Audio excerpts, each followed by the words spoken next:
Nation Sports Show. Breaking news in the National Football League earlier today. Wide receiver Davante Adams has been traded from the Las Vegas Raiders to the New York Jets hours after the Jets' latest loss against the Buffalo Bills on Monday Night Football in a wild game. The Jets have lost 3 consecutive games in a row. Now, with their latest acquisition, a former teammate of Aaron Rodgers and Davante Adams from Green Bay, can they turn their season around, or will they continue to be the same old Jets? Also tonight, we bring to you our Week 6 analysis of the rest of the games in the NFL. Plus, we bring to you our Week 7 prediction battles, and we break down the NLCS and the ALCS series happening in Major League Baseball, plus the latest breaking news in the NBA, and more. It's showtime. Turn me up. Turn me up. Turn me up. Turn me up.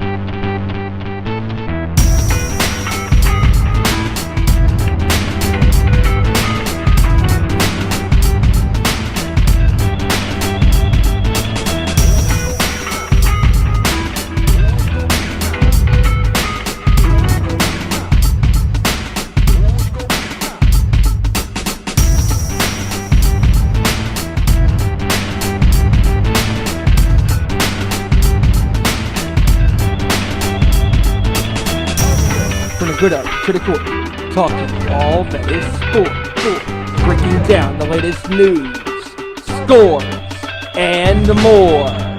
Welcome to our Nation Sports Show.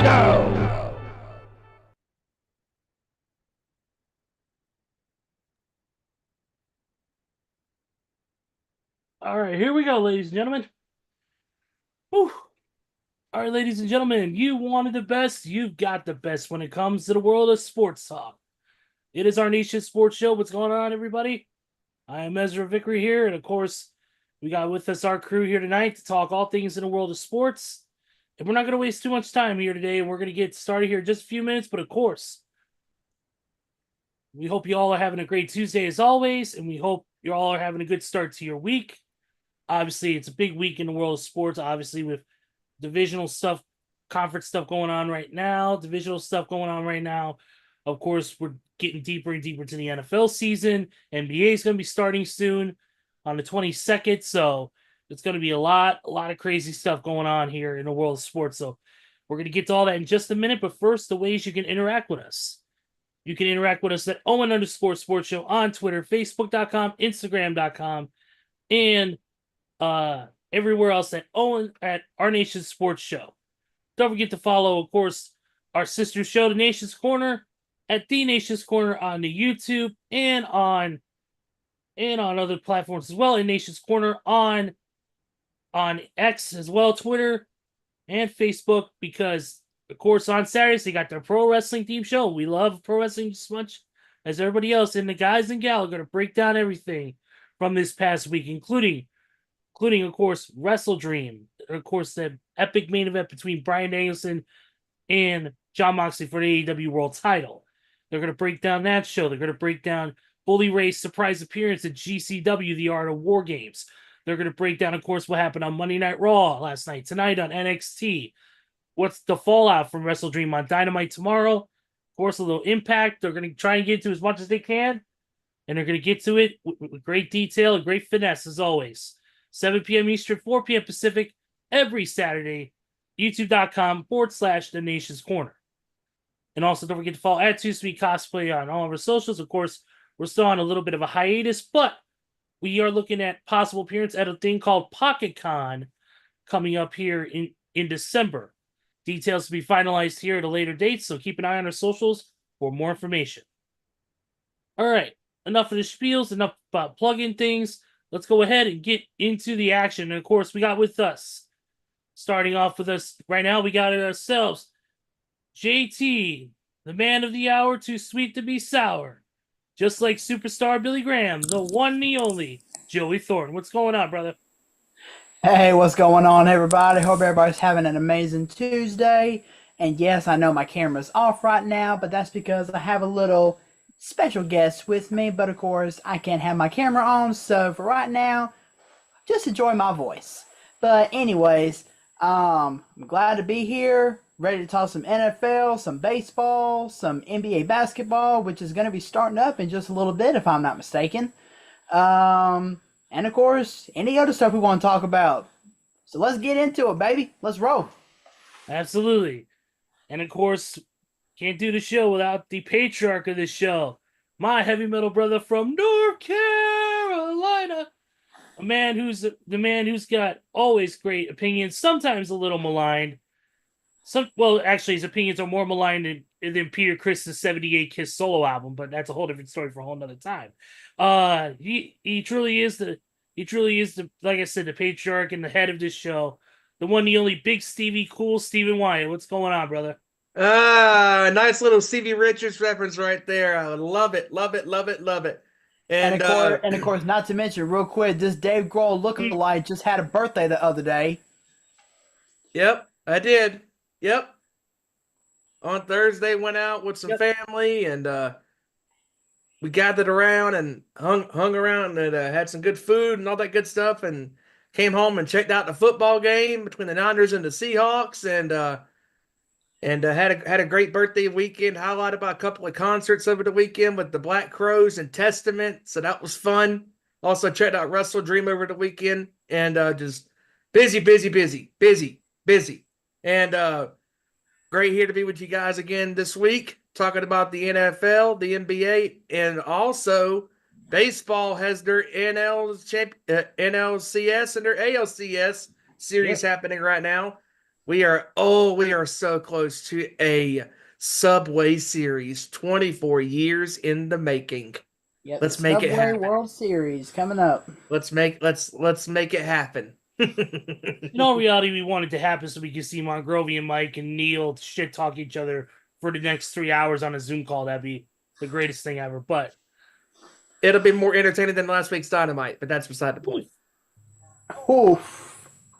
Anyways, with that being said, let's do this, boys. Oh my god, dude. Okay, yeah. That's more rough. That's more rough than watching your actual life. But anyways, it's we definitely got a lot to get into, and start to put a couple of quick notes. First off, not related to the sports world, obviously, but we want to send our best wishes to former Ozzy Osbourne guitarist Jakey Lee. It was reported earlier today that Jakey Lee, while walking his dog down in Las Vegas, was shot multiple times. Luckily, though, it did miss every vital organ except the lung. There were 3 bullets, one in the chest, one in the foot, and one in the arm. It did hit the lung, but doctors have said that Jake is expected to make a full recovery, and that everything else is okay. So we're sending our best to Jake at this time, and of course we know that now that he's got his supposed issues with arthritis or whatever taken care of, it looks like we're gonna have hopefully after this episode Jakey Lee back out there playing guitar again. He's even said continuing stuff with his old band Red Dragon Cartel, but we send our best to Jake at this time. And also some sad news from the world of pro wrestling, and that is that former ROH COO Joe Koff passed away at the age of 72 years old. Joe Koff was the CEO of Ring of Honor from, I believe, the mid to late 2000s all the way through until Ring of Honor's sale. And he was a figurehead behind the scenes, helped get ROH expand and get to bigger venues and help them really get to where they were at one point. So rest in peace to Joe Koff. But let's get right into it, guys. Let's get into the NLCS and the ALCS. We're down to the final 4 teams. Steven, let's start off with you. What are your thoughts on the series so far, and who do you see coming out on top? It's really interesting right now. I mean, like when you look at both series, I mean, in game one of the NLCS with the Dodgers and the Mets, I mean, the Dodgers absolutely blasted the Mets, shutting them out 9-0. And then yesterday, the Mets came to play and took care of business and got hot. The bats got hot. The pitching was good. Took care of the Dodgers and won 7-3. They scored the first 6 runs of the game. I believe it was the bottom of the second or something like that. I was like, "Good grief, the game has already started!" Like it's crazy, like how quickly these series can change. And with the series heading back to New York, for the Mets, man, like momentum is on their side. They got the home diamond advantage now with games 3 and 4 back in New York. And it'll be very interesting to see if they can hold serve at home. I mean, the Dodgers are loaded. I mean, Otani and Clayton Kershaw and Mookie Betts. I mean, just that team has a lot of star power. And it'll be interesting to see how they respond because, I mean, if you're the Mets, you have to jump on this team. Like you can't let I understand, emotions are going to be running high, in game 3 when that game gets started. But you can't let the crowd's emotions take over you. I understand it's going to be hard not to contain that energy. But when you show up to game 3 on your home ballpark, with a chance to take command of the series and go up in the series 2-1, you got to show up and play great baseball because the Dodgers are looking to take advantage because, I mean, they can win on the road as well. And when I look at the NLCS, just like the ALCS, the Dodgers and the Yankees are in very similar situations right now. This is World Series or bust for both of these teams.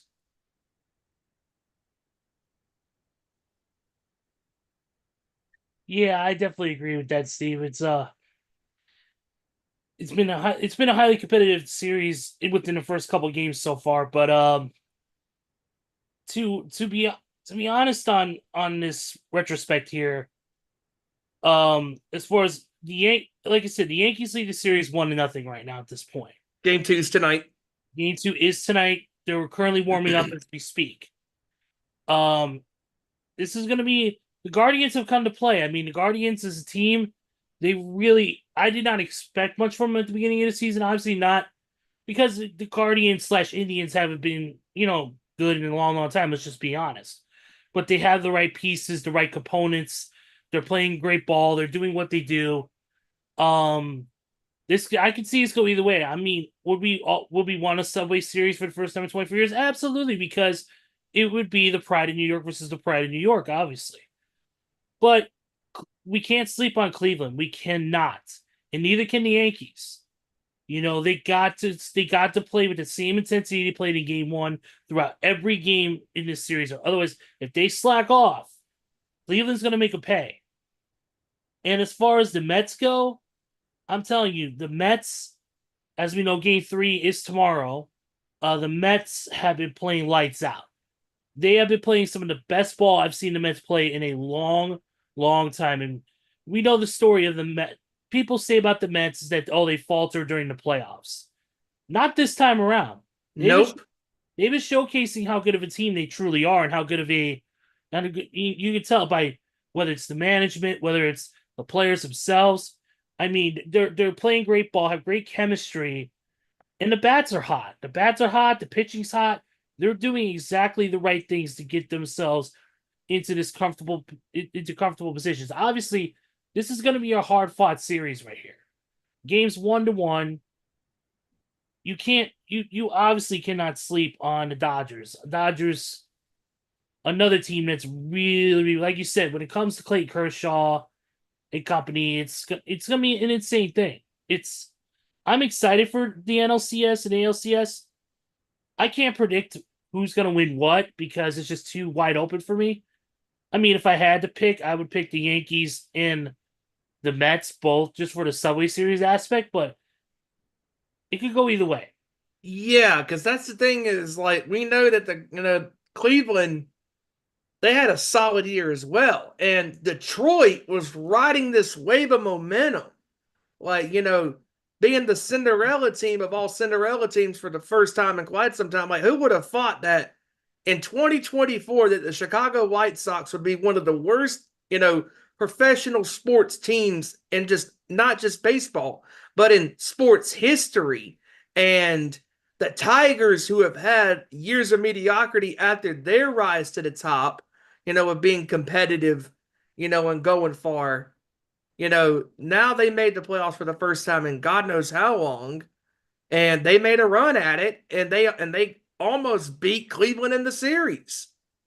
And the Guardians, that slash Indians, like you said, over their history, they've had some success. I mean, they went to the World Series in 2016 against the Chicago Cubs.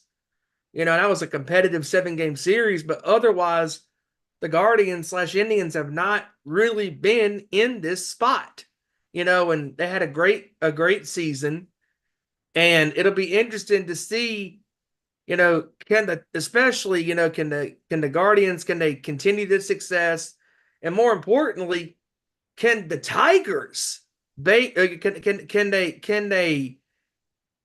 they bring more people to the team now that they made a run at the playoffs, and they made a pretty deep run. They won the wild card round, they got to the NL, division to the AL divisional series. And they made a run at it, and they almost won the series. And I'm talking about this Yankee series. I mean, last night, the Yankees did what they were supposed to do. They hold, home. They served home field, and they got going, pretty quickly. And the Guardians had to play catch up. I mean, Juan Soto's leadoff home run, that was a nice way to get the advantage on your side. And they played great, yesterday, and we'll see what happens tonight in game 2. But like you said, if I had to pick, I'm picking the Yankees in the match. Just to hear the shit talking from Elder and from Neil, it would be hilarious. Oh, it'd be out of this world, hysterical. We all know that. Let's see here. But yeah, we got that coming up right now. We got this, like I said, warm up is going on right now. So we'll be keeping an eye on that as we continue on with the show. Well, as far as my perspective, oh yeah, that's right. The voice of God is here. Yeah, as far as my perspective, the Mets. Well, actually, no. I'm gonna go with I'm gonna go to the Guardians Yankee series first. The Yankees, on paper, have been one of the best teams in all of baseball. They were the best team in all of baseball because how often can you find such power hitters such as Aaron Judge, Giancarlo Stanton, Juan Soto? How often can you find those power bats in one single lineup? Not very often.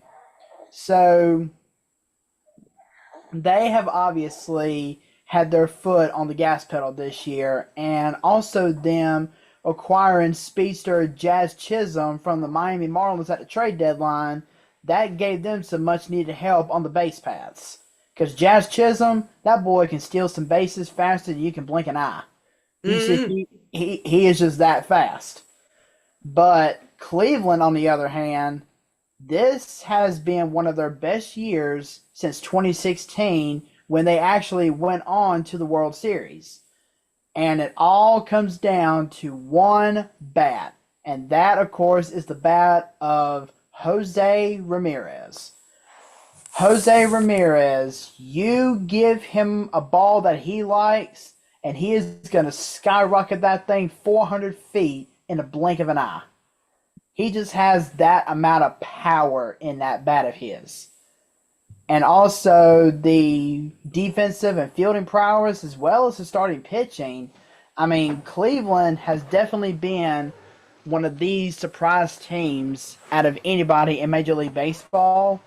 And keep in mind, the Yankees, they have actually struggled when it comes to the league championship series because even though they've won 3 straight series against Cleveland, they have also lost their last 5 league championship series appearances. So this could go either way as far as the Yankees and the Guardians. Now, with Game 2 being tonight, once again in the Bronx, it wouldn't surprise me to see the Yankees go up 2-0, but you can never count out Cleveland, especially if they put one of their best starting pitchers on the mound, which I can't really remember who was on the mound tonight for either squad. But now to the NLCS with the Dodgers and the Mets. These 2 teams were clearly the best 2 teams regardless of record. These were the 2 best teams in the National League this year. The Mets, or as to the Dodgers more so often than the Mets. The Mets, keep in mind, through the first half of the season, were 10 games below 500. After the All-Star break, their manager brought the team together and said, listen, guys, we're used to these kind of performances, but I know that we can do better than this. So I'm going to need every one of y'all to step up and pull your own weight, whether it's in the field, whether it's at the plate, whether it's the pitching. I mean, you guys are going to have to step up your game. And that's exactly what they did. The Mets became one of the hottest teams in baseball in the second half. And as far as the whole perspective when it comes to the Mets and the playoffs, about them always squandering or them always struggling, I don't believe that for a second. Because the Mets, to me, they remind me of the NFL's New York Giants. And the reason I say that is because in the past, whenever the New York Giants barely squeaked their way into the NFL playoffs, come playoff time, they always put their game into high gear and played at an almost different level than what they did in the regular season. And that is what the Mets have been doing as of late when it comes to them getting in the playoffs. Now, of course, the whole mantra of the playoffs is it's hard to get in the playoffs, but it's harder to stay in the playoffs. Mm-hmm. But right now, the Mets are really proving their worth right now. And yes, this coming from an Atlanta Braves fan. So, Elder, if you're watching this, I hope you're absorbing this information like a sponge because it ain't coming, because it ain't going to come all the time. So you might as well enjoy it while you can, brother. But the Mets, if they had more star power, if they had better starting pitching, I can see them going all the way to the World Series. Possibly even win the World Series if they play their cards right. But on the other side of the ring, they have the very dangerous LA Dodgers. And the Dodgers, they have definitely been one of the toughest teams in baseball to beat on a regular basis. Now, Joey, I will counteract with this because if we go back to 5 years ago when the Nationals took out the Dodgers, that's right. Nobody saw that coming. If I had to make a comparison, the Mets remind me of the Nationals because the Nationals during that run in 2019, after years of mediocrity, broke through the glass ceiling, to get to where they wanted to be. Because if they wanted to get to the top of the pinnacle of professional baseball, they had to go through the Dodgers. The New York Mets right now, after having years of not a lot of success, minus that one World Series berth in 2015 against Kansas City, and that Magic Carpet ride that they had that year, 9 years ago, the Mets are experiencing this incredible ride right now. And they to me, have nothing to lose. The Dodgers, on the other hand, have everything to lose. Just like on the ALCS side of things, the Yankees have everything to lose because there's no Houston in their way. Because Houston, for the longest time, has been their kryptonite. If you are the Yankees, if you are the Dodgers, these series are this. There is a parody happening right now in baseball. It is incredible, and if the Yankees and Dodgers do not watch themselves, they could be losing this series. And that is a cold, hard fact because Aaron Judge needs to show up in every game. Clayton Kershaw needs to show up and pitch on great, because we have seen in years past where Clayton Kershaw, when the moment gets too big, he chokes. He gives up base hits, he gives up home runs. And if you're Shohei Ohtani, you paid this man a shit ton of money. Now let's put up or shut up. Because the Mets have nothing to lose. But the Dodgers and the Yankees have everything to lose. You got a point there. I mean, the Dodgers and the Yankees, on paper, are the two best teams that are left, and technically they were the two best teams in baseball this year because those two finished with the top records in their respective leagues. If you're in the world of Major League Baseball, you are hoping and praying that these top two organizations, records-wise, meet in the World Series. That's right. But if you're the Mets and if you're the Guardians, nobody's picking you. Nobody. Nobody's picking you to win these two championship series. Nope. If you're the Mets, you're not going to be, you're thinking in your head, we're not the same old Mets. Because we have proven to the entire world that we're not the same old Mets that gives up humiliating losses in the playoffs or loses a stretch of games or it knocks us out of the playoffs. This team has hit lightning in a bottle multiple times.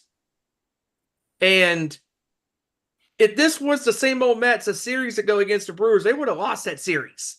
That game in Game 5 was looking like a prototypical Mets loss coming down the pipe. But one swing of the bat. Oh, Lord. Here comes the man who took my team name and turned it into his screen name. But yeah, I was Cowboy because there's no D at all. Ladies and gentlemen, the one and only Mr. Kevin Roy. What's going on, bro? What's up, everybody? Yeah, we were just talking about the ALCS and the NLC happening. And Kevin, I made this comparison like with the Yankees and the Dodgers. Like they have so much comparisons to, top two teams, almost identical records. And if you're the Mets and the Guardians, nobody's picking you to win these series. Nope, not at all. And it'll be interesting to see what happens. Yeah, you're right.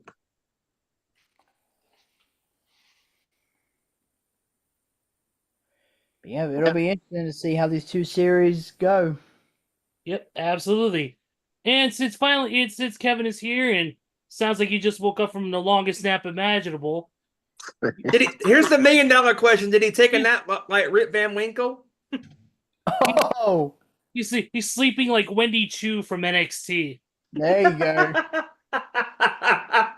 Yeah, honestly, what happened, guys, was someone told me this year, they said, don't sleep on the Cowboys. And you know what?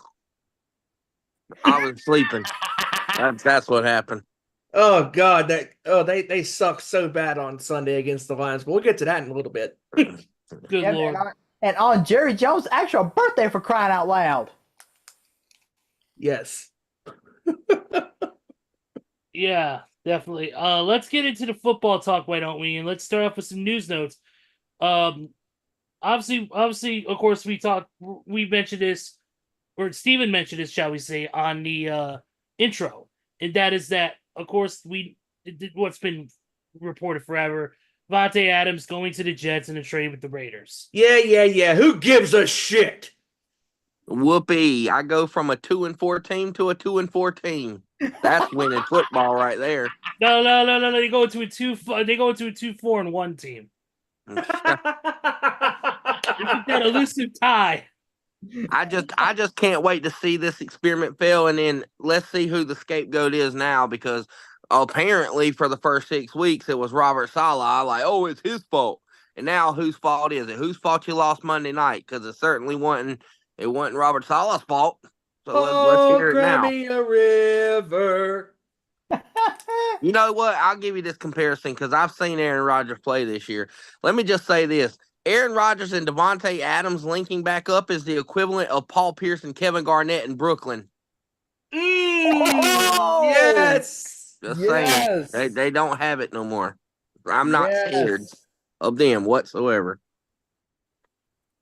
Oh. Yeah, but who honestly gets the other trade that I do want to say I'm scared of?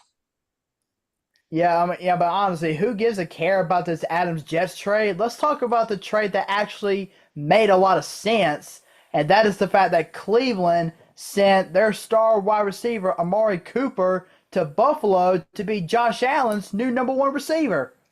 I love this trade. I love it. I'm just glad Amari Cooper can get out of hell playing with that damn scrub Deshaun Watson and actually can play with a real quarterback right now. I'm happy for him, and I'm happy for Buffalo as a football fan, because that's the only blemish on Buffalo as a team is they didn't have that go-to guy to catch the football. Because, yes, they got a lot of good receivers, but they don't have the guy. This time, when you trade for a guy like Amari Cooper, we've seen he can be the guy for the Dallas Cowboys. He was the guy for the at the time Oakland Raiders. So now he can be the guy for Josh Allen. When I need someone to run a route and catch this ball, I'm throwing it number 2's way, because Amari Cooper is as good as it gets, running routes, catching the football. If he can stay healthy, that's a big time weapon for a team that, hey Jerry, here you go. A team that's all in. Buffalo addressed their number 1 flaw, and they addressed it because they're a team that's trying to go all in. Oh, imagine that. Imagine that. You know, I mean, the Buffalo Bills have made a move that could pay huge dividends for them in the long run, because right now they're 4-2. They just beat the Jets last night on Monday Night Football in a wild game. We're going to get to that because, God, that officiating was complete horseshit. Yep. Yes. Oh yeah. That's gonna be the big topic of discussion. That's for sure.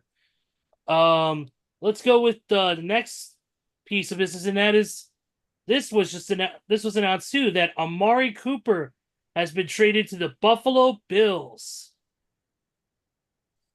He's been traded to the Buffalo Bills by the Cleveland Browns. Just talked about that. What the hell? Yeah, we just talked about that. Sorry, I was distracted by some of the other news I was reading because I'm trying to play catch up a little bit. Don't mind me. Been a hell of a week. But I think this part of the show should be deleted. No, I think this part of the show should be aired because it's fucking hysterical. You're right. Fuck it. We're live. We're live, pal.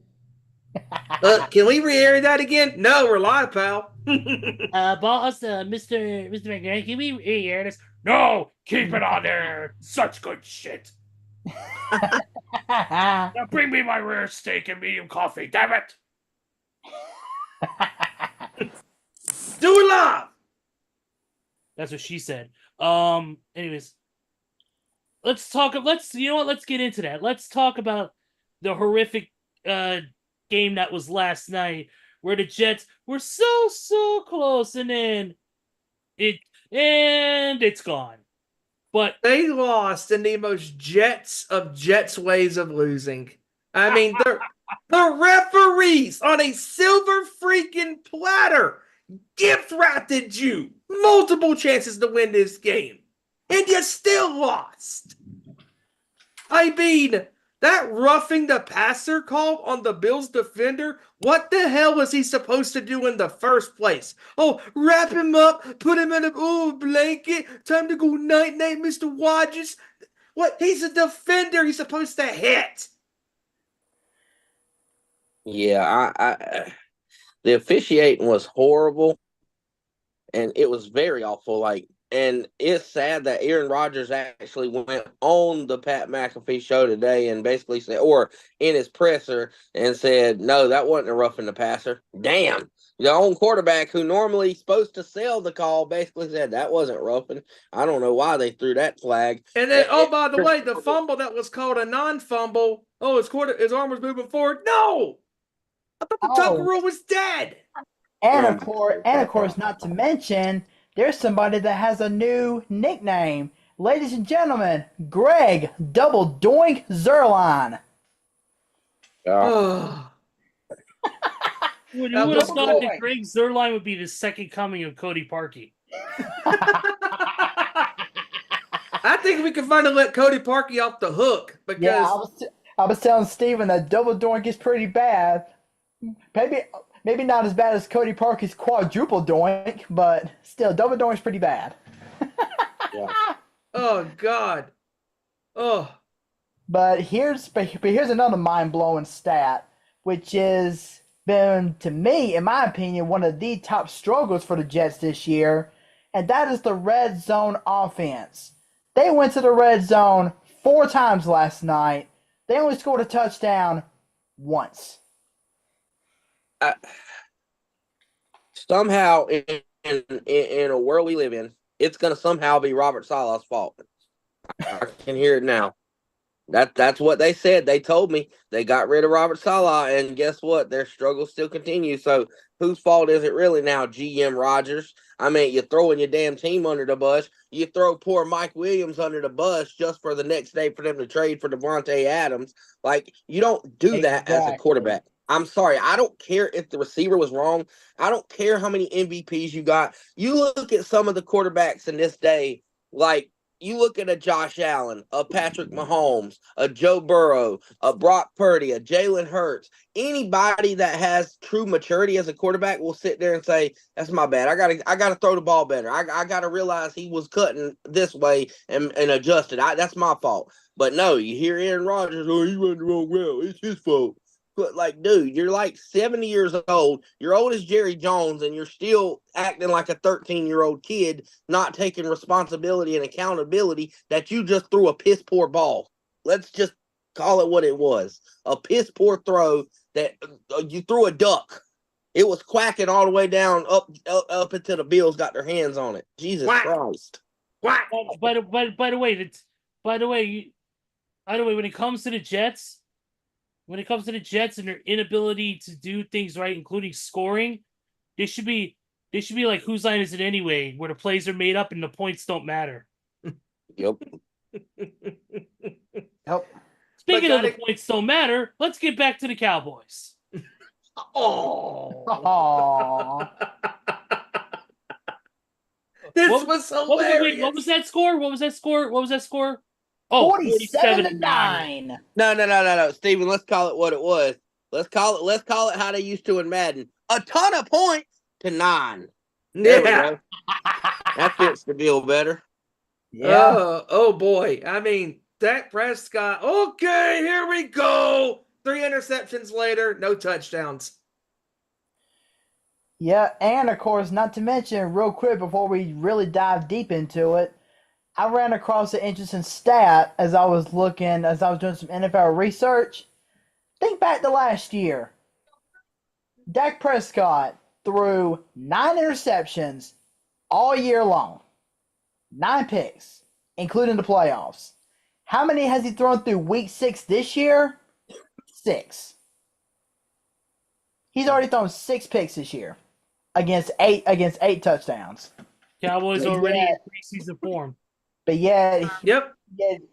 He kept aggravating the piss out of Jerry Jones, saying, "Open your paycheck, open your checkbook, I want this money.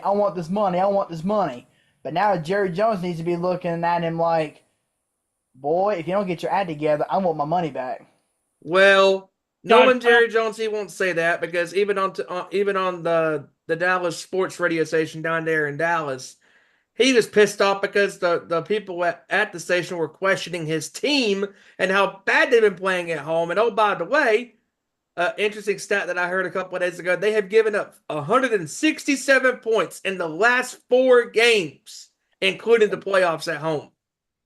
yeah. Here's the thing though. Here's the thing is about Jerry Jones. You said you think Jerry Jones will have buyer's remorse after after giving Dak Prescott that paycheck. He I ain't. think it's Shad Khan. It's gonna be having buyer's remorse after the Bears made Trevor Lawrence their bitch. Which, by the way, if Jacksonville loses that game, they can't come back to America unless they win. They could be like Family Guy, the London Silly Nannies.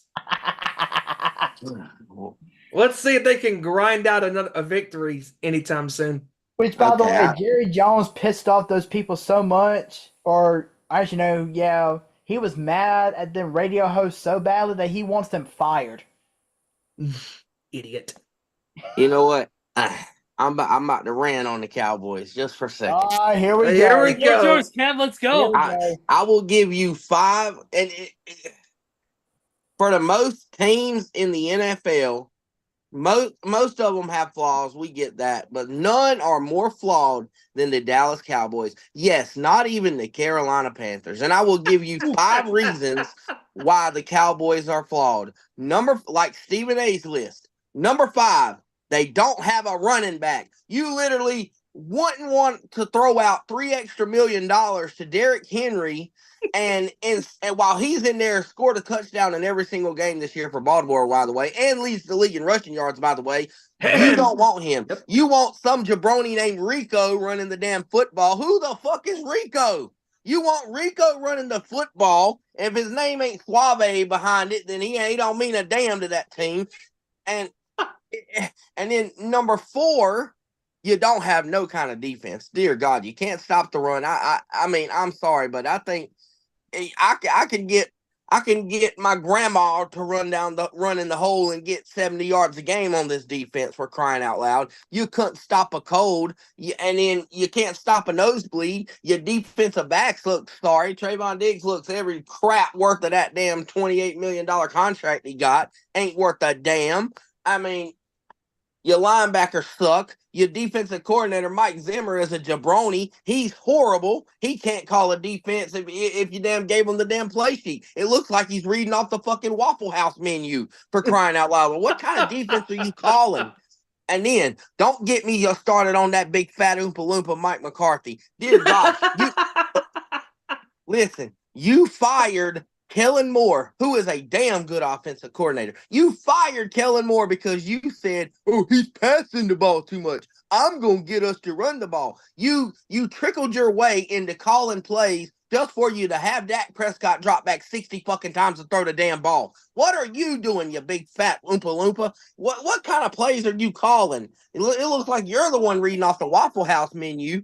I mean, oh my God, this team is so bad. I mean, yes, Dak sucked. We get that. But they have a way more underlying issues than just Dak Prescott. Dear God, this defense is absolute garbage. There's no running game. There's no wide receiver number 2. You know what? Hey, Dallas, guess what? You could have been the ones on the phone getting a wide receiver. You could have been the ones trying to call for Devontae Adams or Amari Cooper. You could have been the one to sign Derrick Henry. You could have been the ones to go trade for a defensive end. You could be calling the Raiders right now asking what is it going to take to get Max Crosby over there. But you know what? You're not, because you're not all in, and you're not the best team in Texas. You just let the Detroit Lions. Let me tell you what you basically did. You were at home laying an egg. You basically let a stranger lay up in the bed with your old lady. That's basically what you did, Dallas Cowboys. You basically let a stranger lay up in the bed with your old lady, and you were okay with it because you got punked at home. It was so bad that you had the cupcakes, the big fatties out there running routes. You had Jesus Christ, you had Dan Skipper, number 70, the left tackle, lined up out with wide receiver on Trayvon Diggs, about to give him the slant route for a touchdown. You had the hook and curl to Penei Sewell, who was another 350-pounder, about scored a touchdown. Jesus Christ. I mean, they pulled all the tricks. Basically, what the Lions did was come in there and just like they say, they snatched your damn chain right off your damn chest and left you laying in your own damn blood because that's what they did to the Dallas Cowboys.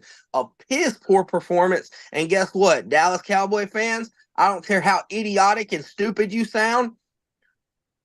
You are about.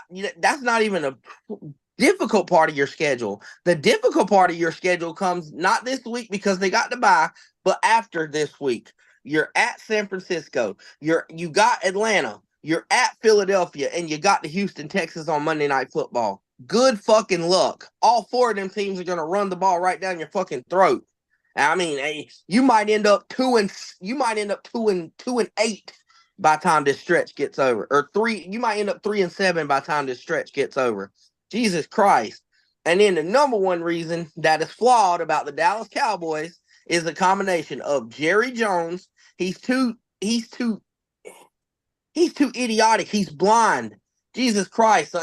You're over there, like you said, Steven, he's getting mad at the radio show because they're questioning the coaching of this team. Jesus Christ, I'd be ready to fire this damn coach. He's probably the only coach that needs to be gone quicker than damn Doug Peterson between him and Nick Sirianni. Jesus Christ, what are you doing, Mike McCarthy? You were awful. And then Jerry Jones was like, I ain't never thought of that. Why would I consider a coaching change? We're a good team. We're a good ball team. It just was a bad day at the office. It was a good team. Okay, bad day at the office. Then explain the New Orleans Saints game, who, by the way, New Orleans only has 2-3 wins on the year, who lost their last 3 for crying out loud. Explain that. You let them run all over you.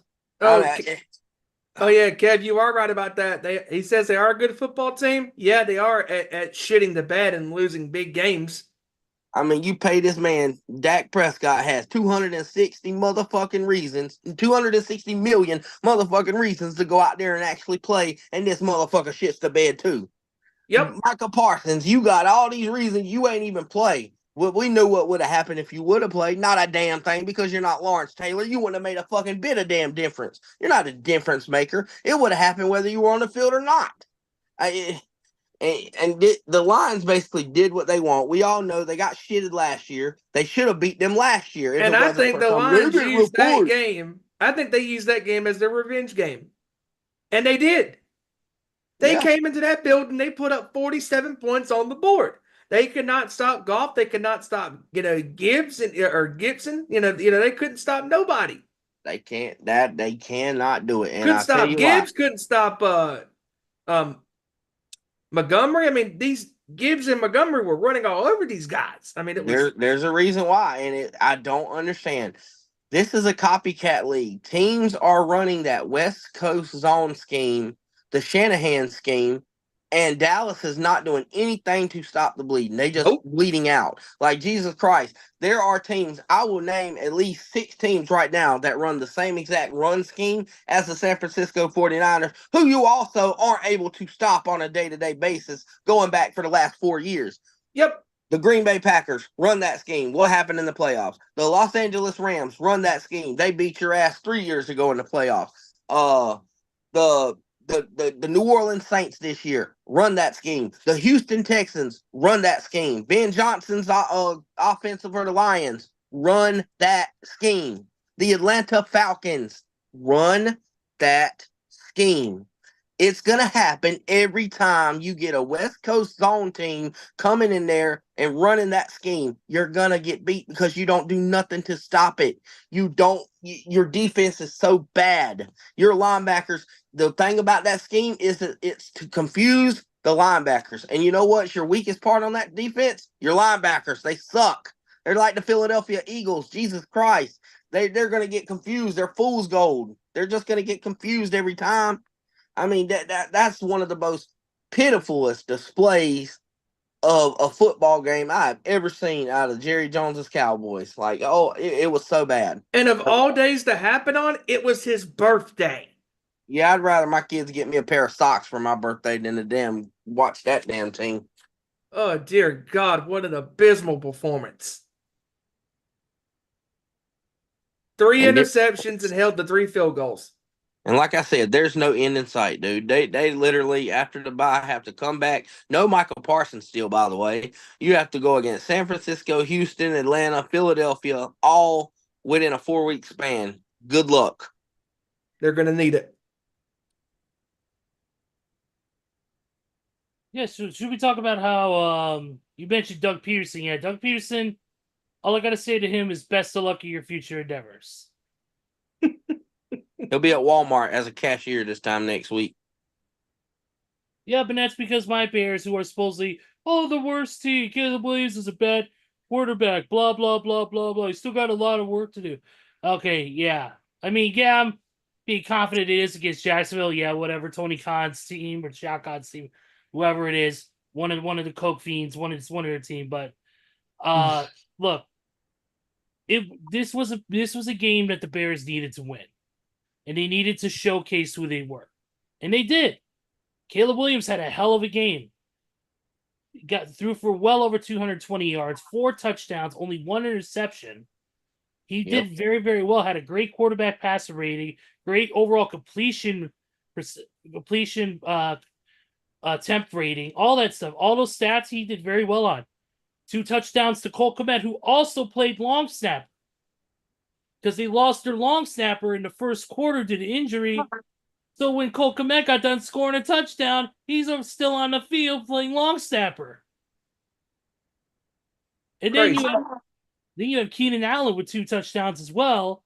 And he was the guy that they needed to get going and they needed to get involved. And that was a guy that not only because of injuries, but also because it just seemed like it wasn't clicking. But right. Able to get something going with Keenan Allen, got him involved, two big touchdowns and to make sure to seal this game away. And and Caleb Williams, he did well. He did well scrambling a couple of times, got some yardage, got a couple of first downs. Yes, there were some plays where he did hold on to the ball a little bit too much. He got sacked when the pocket started to collapse, but it is what it is. It's a learning process, a learning curve for the guy.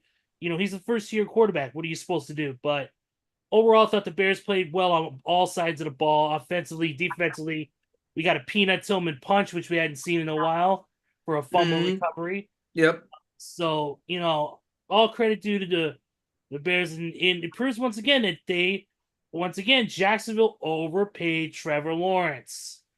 Yes, they did. And we've been talking about that on this show multiple weeks. Hell, I even did a skit making fun of this team because Trevor Lawrence, ever since he's been paid that contract, he has not achieved success. Because going back to last year into this year, predominantly, Trevor Lawrence has not shown up and played a great game. You know what? I'll read you an interesting stat that I thought was actually pretty damn funny. And it's probably gone up since then because this was before the season started. Trevor Lawrence is 1-26 when his defense doesn't force more than 1 turnovers in a game. I think we can add to that stat now. Probably it's like what 1 in. But going 31. Going back to the Caleb Williams thing, though, I think Chicago did the best thing possible, and it's not trying to overcomplicate shit because I think that was their problem to start with. They're trying to overcomplicate shit when it ain't working. Sometimes you just got to let a ball player go be a ball player, and that's basically what they did. They simplified the playbook and said, you know what? Here, Caleb, here's your play. Make it work. Do what you got to do. Just play street ball out there. Just play like you're playing in the backyard. Just make a play. And that's what they're doing, and it seems to work. I mean, that's the best way you can break in a rookie quarterback is literally just let him get comfortable. Let him do his own thing. Don't let him try to be a micromanage him and this and that because it ain't going to work. When you let Caleb Williams just run around and do what Caleb Williams did in college, it's going to pan out for you. And I think we're finally being able to see that. And speaking of rookie quarterbacks too, switching gears to another rookie quarterback, even though in a loss, he still had a great game. Jaden Daniels and the Commanders took on Lamar Jackson and the Ravens, the Battle of the Belts on Sunday, and Baltimore edged out Washington 30-23. And I got to say, even though in a loss, Jaden Daniels proved that he could stare a double-digit, deficit in front of him and come back and make it into a game again. He didn't turn the ball over, no interceptions, no fumbles, had a good game. And 24 of 35 passing, 296 yards, 2 touchdowns, no picks, no fumbles against yep, the elite Baltimore Ravens defense. I was very impressed with the Commanders, even in the loss. And especially for a rookie quarterback, you can't ask for any more than that. I mean, he gave it his all, gave his best performance that he could. Yes, they lost, but it shows improvement and it shows that the team is here. Team and especially Jay Daniels are here to stick around and prove. Yes, we lose, but hey, guess what? We're going in the right direction. We're going in the right direction play wise. We're going in the right direction quarterback wise. We're getting the pieces put together to make ourselves a complete great team. Obviously, yes, the wins do matter. Yes, you want to get wins and try to elevate yourself, but in the end of the day, from looking at it 30,000 feet, if you look at it from that retrospect, the Commanders are they're doing it. They're doing a lot better than what a lot of people's expectations are, especially with a rookie quarterback at the helm. So absolutely. For a team that's considered, to be honest, it would not shock me if they win the entire East because of how fucking bad. And this is a nice segue for to talk about too. It just goes to show you how bad this division is as a whole because of Dallas. We obviously know that from the last segment, but Philadelphia does not look right. They have not looked right in 2 years. No. And the Giants are the Giants. Although I will say the Giants have been playing better than last year. They're not the Giants from last year. I think they have got a lot better. I think they still suck, but they're not like Carolina Panthers suck. They just suck. But Washington, even as a rebuilding team that still got a lot of work to do on the defensive side of the ball, they have a lot less problems than the Dallas Cowboys and a lot less problems than the Philadelphia Eagles, and that's for real. Going back to the Eagles, I'm sorry, but you need to get Nick Sirianni out of here, dude. I'm sick and tired of his big mouth running his mouth. Dude, you beat the Browns. Yippee, whoopee. Beat the Browns by 4. Count them up. 4 points. And you're out there shit talking your fans, talking shit to your own fans who pay good money to come out there and want this team to succeed. All this fucking talent you have on offense, A.J. Brown, Devontae Smith, Jalen Hurts, Saquon Barkley, an all grade offensive line, beautiful, like everyone on there that is dominant. A dominant defensive line, a bunch of corners you drafted out pretty damn good, and you go out there and you lose to the worst quarterback in the NFL. I mean, Deshaun Watson, for crying out loud, you can't make this stuff up. Deshaun Watson has 3 games this year where you know what his quarterback rating were in all 3 of them games? 8.6, a 7.9, and a 9.2. I didn't even think single-digit quarterback ratings existed until Deshaun Watson come out there and put up a damn stinker. I mean, the Browns are so damn bad because of Deshaun Watson that their leading touchdown scorer on that team is Rodney McLeod. Rodney McLeod plays defense. Let me just throw that out there. He's their leading touchdown scorer. What is going on?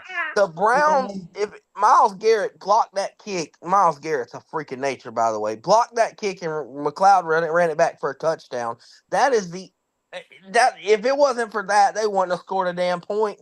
And it ain't because of how good the Eagles are. It's just how bad the damn Deshaun Watson is. He's trash. He's garbage. And what's so funny about the Browns is they've been stuck on 16 points all season long. And I'll tell you something funny about the Browns.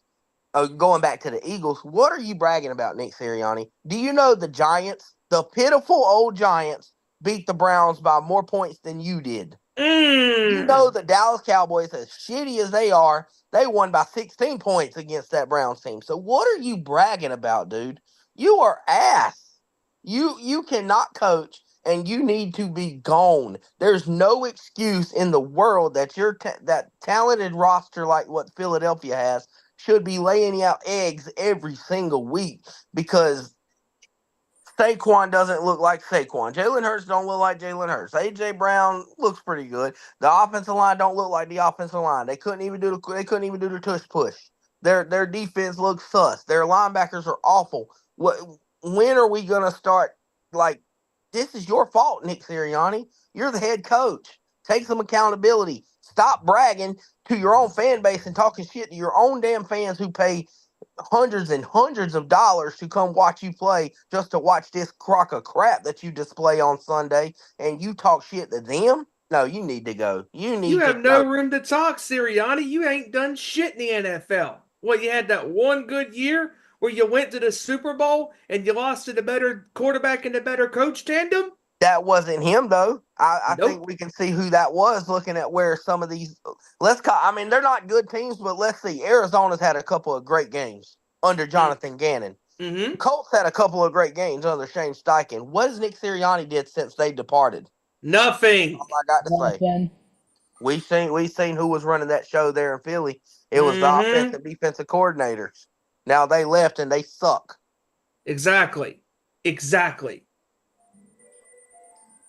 And you brought up San Francisco too, Kev. How they've had their peaks and valleys this year so far as the season has started the last 5 weeks, and then going into week 6. I mean, we all had our doubts about this team. Can they show up? And boy, oh boy, they did.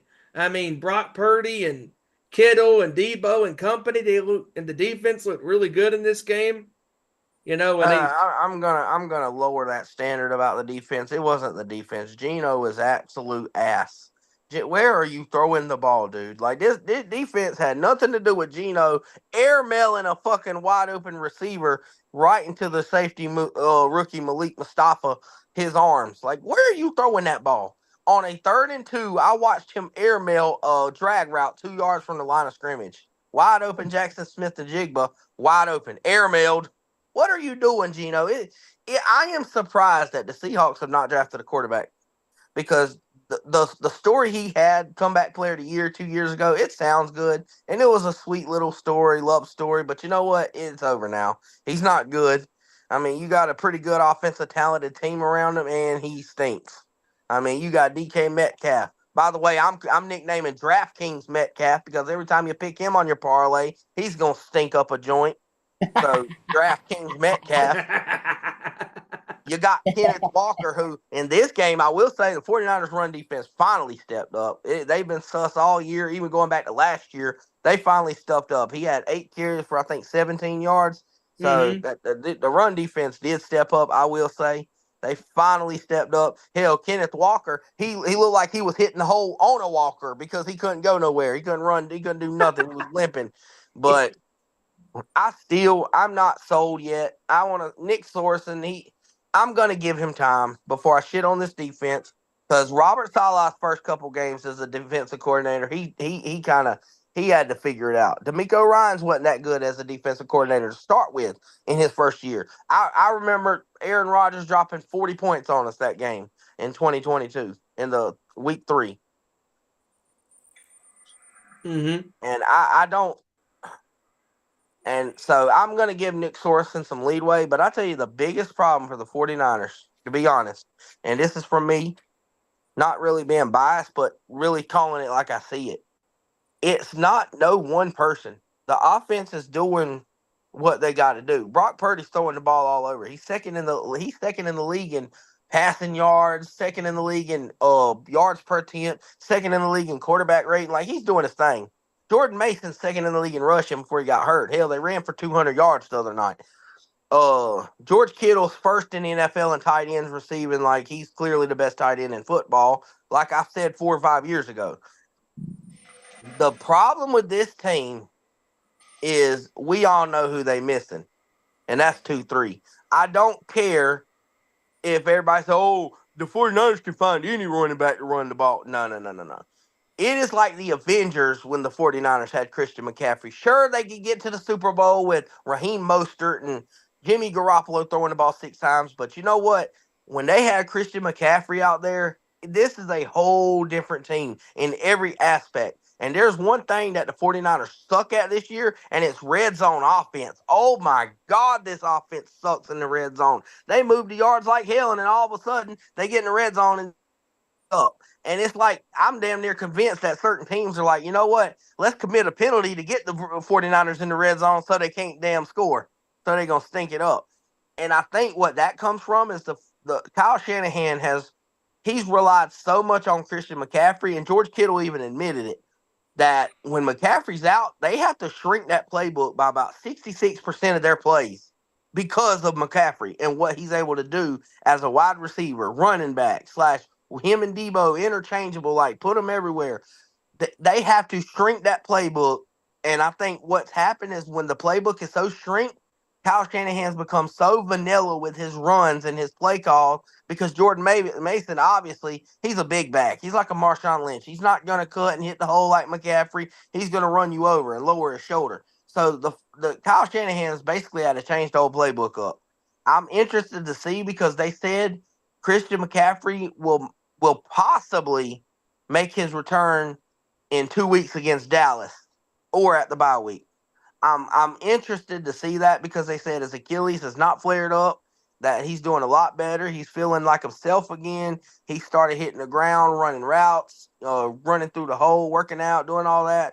Had no problem. So we shall see if he comes back, if this offense can get to rolling. Other than in between the 20s, because when they're 20-20 in the middle of the field, this offense is still a damn juggernaut. It's just when they get after the 20 in the upper red zone and the lower red zone, they cannot score. They stall out. And then for crying out loud, please kick my last message to the 49ers, please stop kicking the ball in play on kickoffs. Please just kick the ball out the end zone. We're going through 3 fucking kickers in 2 weeks because you've got the kicker out there making a tackle. I'm about to just start asking, can Fred Warner kick the football? Because I'm tired of these kickers trying to make tackles. Some goof named Matthew Wright this is first game playing against Seattle, and he's already out with a torn shoulder because he made a tackle on a kickoff. Please stop kicking and play. Kick it out of the end zone. I'm begging you. Well, awesome job with that segment there, Kevin. But joining us right now, just in time to get started with our pick segments, the one and only host of Smoke in the Bay, the one and only Hijacker Mike. What's going on with you, man? What's up, y'all? What's happening? What's shaking, man? What's up? Not much. Just another day in windy, sunny California. Uh-huh. It's definitely the snow. Yep. It's going on out here. Jump in with you guys before I get in the lounge and do a little cigar selling for the night. Oh, yeah. Nice. But I think it's time to get our pick segment started. What do you think, Steve-O? I think so, too.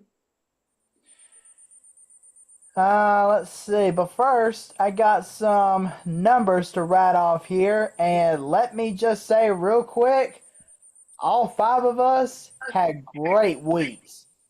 All 5 of us had absolute great weeks. But for once, for the first time ever, we had not 1, but 2 perfect records in picking these Week 6 games. Me and Steven went out and went 14-0 with our picks last week. Nice. 14-0. And Kevin, oh my gosh, if you would have picked your boys over the Seahawks, you'd have been the third 14-0 person. Well, I should have put that on DraftKings then. I'll find a way to fuck up my parlay. But yes, Kevin, you went 13-1. Ezra went 12-2, and Hijacker, you played some risk last week, but they wound up coming against you. You went 11-3 last week. Yep. It happens. Sometimes you got to roll the dice. You ever heard of that phrase? Roll the dice. You ever heard that phrase? It be your own damn people. Well, hell, that's how I feel about the 49ers. It be your own damn team to fuck me up a perfect record. Thank you.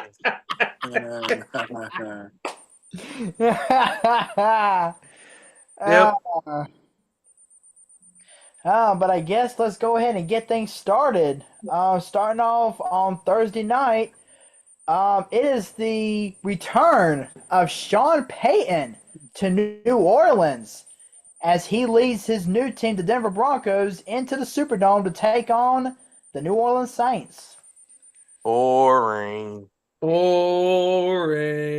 At least it ain't the Broncos and Colts, Steven. Oh, no. All right, I'm gonna start this off. I think Sean Payton gets his little homecoming ruined. I think the Saints come out on top. Saints 17-14. Yeah, give me New Orleans. I don't feel good about Mo Picks. I mean Bo Nix. Mo Um, Bo Nix, by the way, has probably one of the lowest number completion percentages and yards in the first 6 weeks of any quarterback in the NFL I can think of. I mean, my God, he is struggling. I know the Saints are struggling too, but give me the team with the better overall team. Give me the Saints to beat the Broncos 24-13. Yeah, I'm gonna jump on board with the Saints too. I mean, for a little bit, Spencer Rattler looked absolutely unstoppable, and with Derek Carr being out multiple weeks because of that oblique injury, this is really gonna give Spencer Rattler time to prove that he can hang with the big boys. So, give me the Saints in this one. I'm gonna go 20-10. All right. I got Nolans winning this one 20-13, but there's gonna be a twist in it. Here we go with these fucking predictions. Yes. 10 safeties for Denver. New Orleans, 10 safeties for New Orleans, and Denver doesn't get outside the 5-yard line when they get these 10 safeties. How about that? Damn. Whoever the center is for the Broncos ain't gonna get on the plane home. No, he'll stay in New Orleans. He'll stay in New Orleans. All right, and just now rejoining us, just in time to give us his pick. Yes, sir. All right, so the game we're on the very first one, right? New Orleans? Yeah, New Orleans and Denver. Oh, dear God. I'll tell you this much. I'm not taking fucking Denver to save my life. I know that. The only time I'll pick Denver is if they're going to give me 15% off with their Walmart discount. I mean, they are owned by the Walton brand after all. True. Give me the Saints in this one, 17-10. All righty. Once again, ladies and gents, the London Jaguars are playing in London. Against the New England Patriots. That's right. Against Drake May and the New England Patriots. You know what? I'll go and start this one off.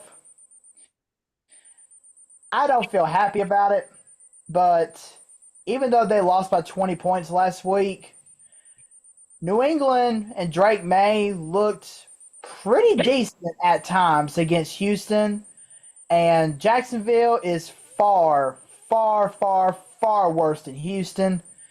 I'm actually going with the Patriots in this one. I don't feel happy about it, but I'm going to go with the Patriots. I'm going to go 19-13 Patriots.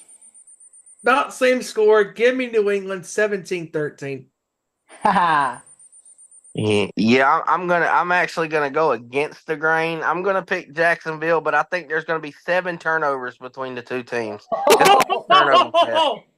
Give me Jacksonville. I don't feel good. Give me Jacksonville 23-17. And here's my side note: both teams get left in London. Neither one of them's coming back to America.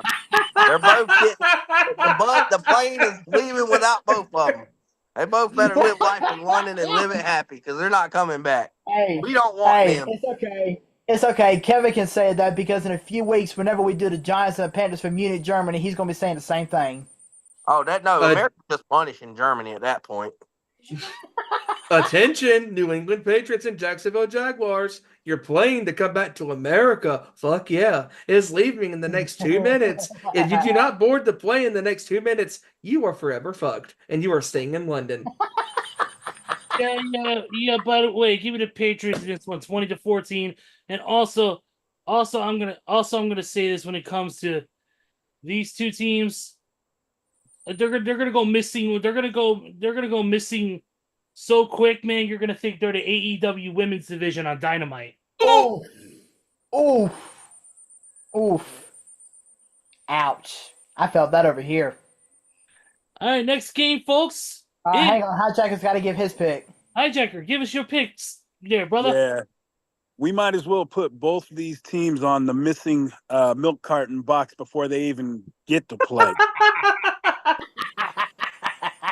So I'm going to roll the dice and I'm going to hit Jacksonville 17-9 this weekend. Oh, All okay. right, well, since this game is at 9:30, I highly suggest everybody sleep in on Sunday morning to avoid this. Oh, this is speaking of that. Crap. This is hilarious.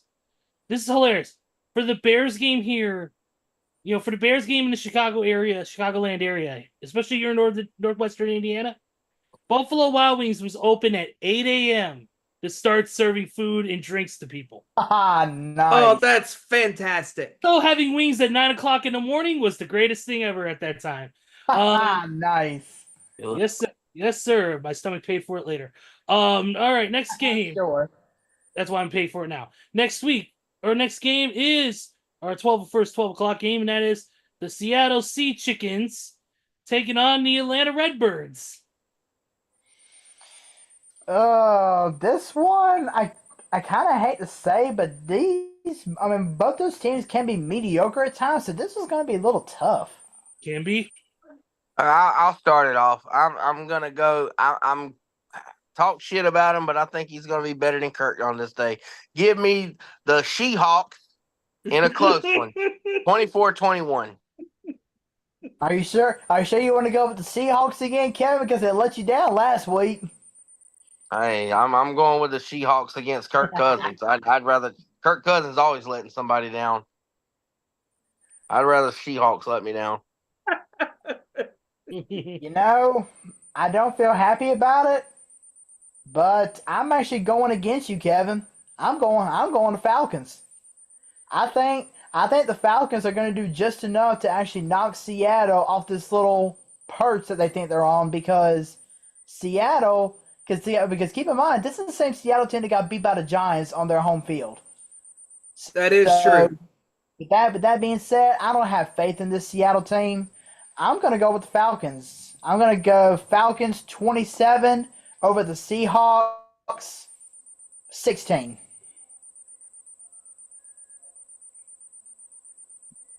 All right. I got Atlanta 17-14 over Seattle. Yeah, on this one, I'm going to go with Hijacker, go Atlanta. It's going to be not a very high scoring game. I'm going to go 14-13. It's going to be a close one. Give me the Redbirds. Give me Atlanta 27-23. All right. Everybody got theirs? Yep. All right. Next game, we are heading to Highmark Stadium because it is the Tennessee Titans taking on the Buffalo Bills. Give me Buffalo. Amari Cooper's playing his first game with his new team and his new quarterback. Give me Buffalo to roll over the Titans 34-14. Just about the same score, Steven. 35-14, Bills. Okay. Give me 31-20 Bills. Yeah, give me the Bills 24-5.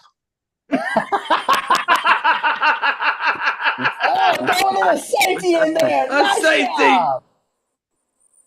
job. No safety. They block the extra point and return it back for 2. 25. Give me Buffalo 31-21. All right.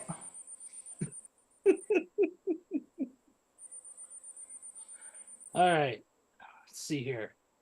Moving on to the next game is the Battle of Ohio as Cincinnati takes on Cleveland.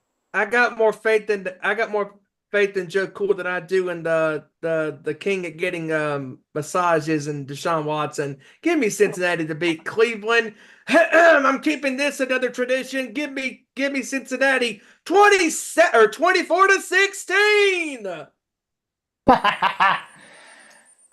You know what? I'm actually gonna go next, and trust me when I say I am not picking Cleveland to win this game, but it will not surprise me if Cleveland actually pulls this one out, and let me tell y'all why.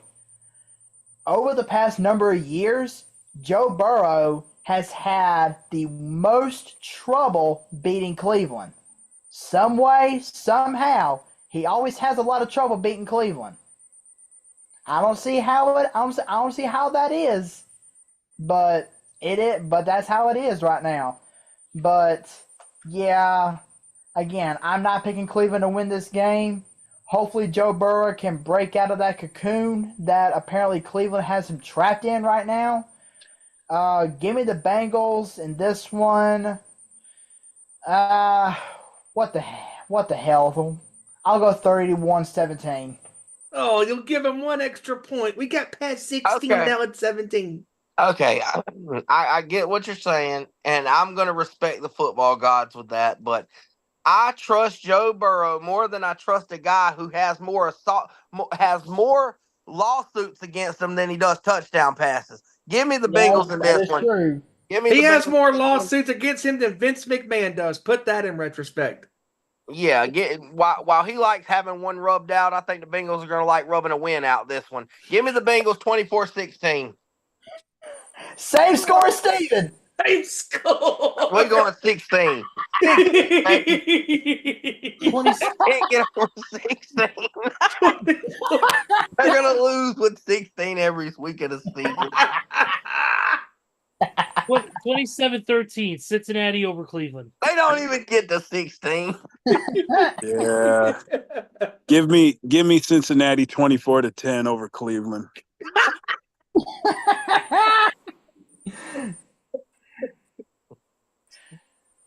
Actually, you know what? I'm going to change my score for Cleveland. I'm actually feeling a little odd on this one. Give me the Bengals over the Browns 31-15. Yeah, you're feeling odd like Deshaun Watson in the courtroom. I hear you.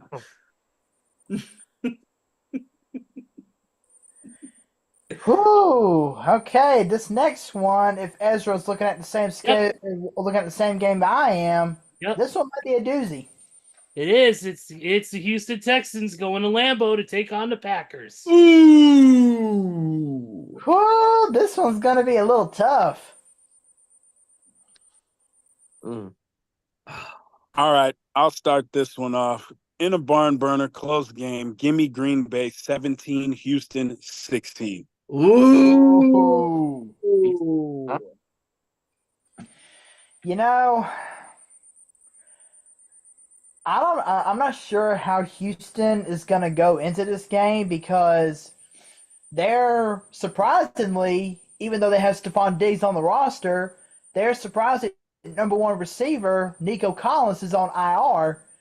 So he's going to be missing at least the next 3 weeks.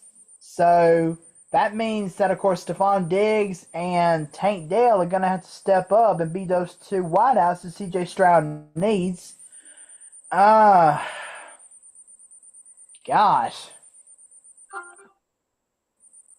You know what? I'll start this one, or I'll follow suit with this one. I think it's going to be. There's no defense from either side. As much as we like to say Houston, they've been vulnerable to big plays.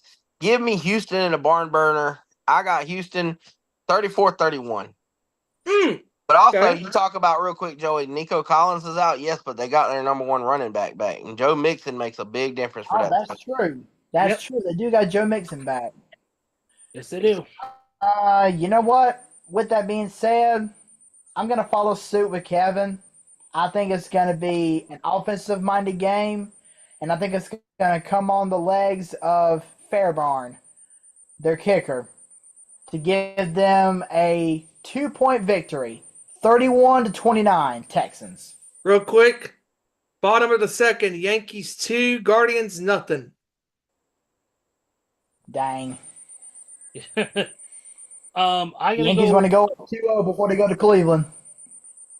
I still believe in Stephen Vogt. He's my former catcher out here in Oakland, so I'm going with Cleveland on that one.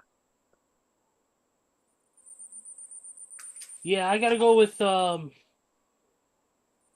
gotta go with Houston in this one, 27-24. Yeah, give me Houston in this one. I think CJ's going to show up on the road and play in a hostile environment, play pretty well. Give me Houston 30-23.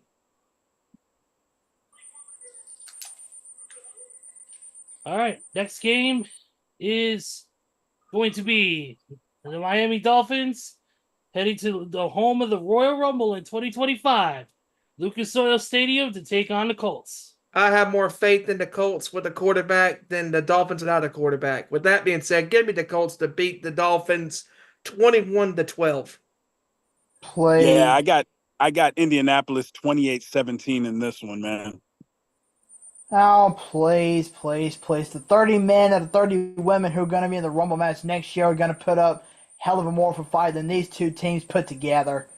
Give me the Colts though. Give me the Colts 16-14.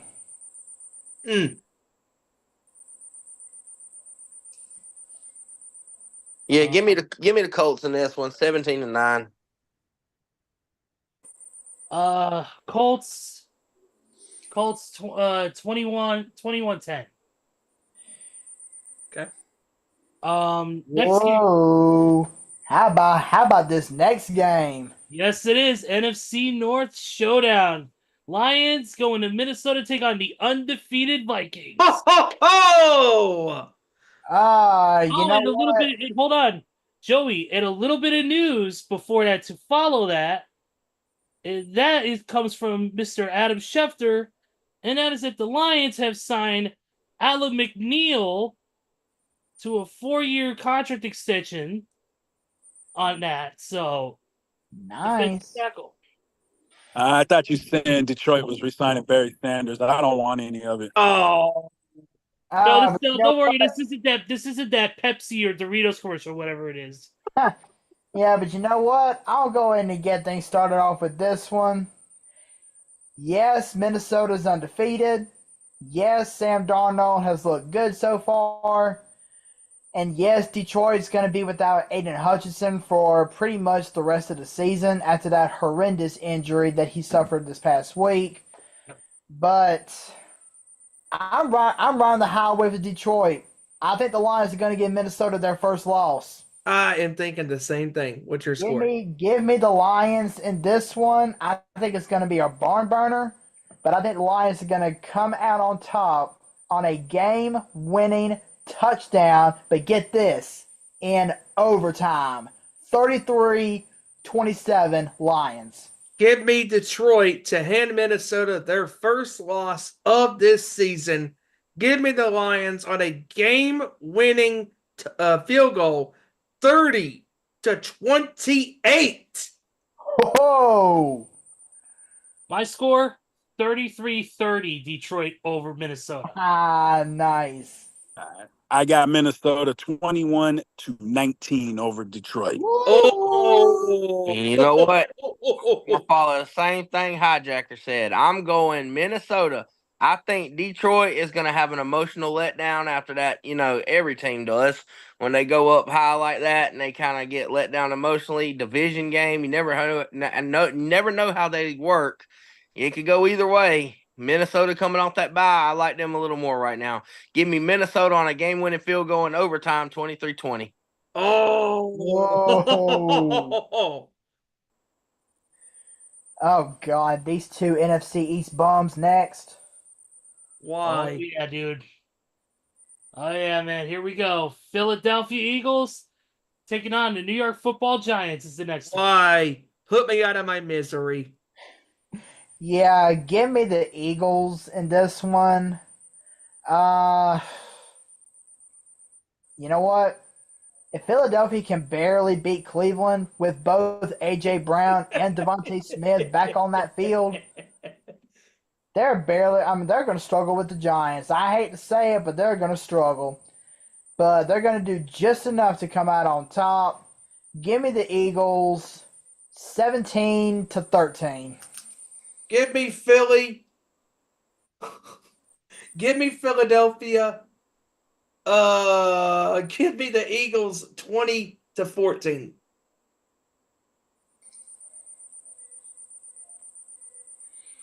Yeah, I got Philly in this one. They I don't want to call this a rebound, but they got to beat the Giants, man. 21-7. Okay. I'm gonna go against the grain. I'm gonna Look at say upset you! alert. I'm going with the G, man. I think they got something to fight for. They're going to shut down Saquon Barkley. They're going to go all out to shut Saquon down. Oh, that's Forcing right. Jalen Hurts to Saquon is going back to New York. Yep. I forgot think about they that. shut Saquon down. They're going to be emotionally charged, and I think Malik Neighbors goes for 200 yards receiving. Yes, I said it. He's coming back from a concussion. I say he goes for 200. Give me the Giants in an upset, 19-17. Holy shit! Wow! Most field Holy goals because the Giants can't score touchdowns. Wow! I was not expecting that. Not expecting that. Give me the Eagles. Give me the Eagles in this one, 14-13. Wait, if I'm not corrected, didn't the Giants beat the Eagles at the end of last season before the Cardinals did? They did. I believe They did. That's why I'm going with the Giants. That game was on Christmas Day, I believe. And you know why? You know why I'm going to Giants? I think Nick Sirianni again gets outcoached by a better coach. Brian Daboll is a better coach than Sirianni. Look, check out the big brains on you. Oh yes. Hope they fire that motherfucker after that game too.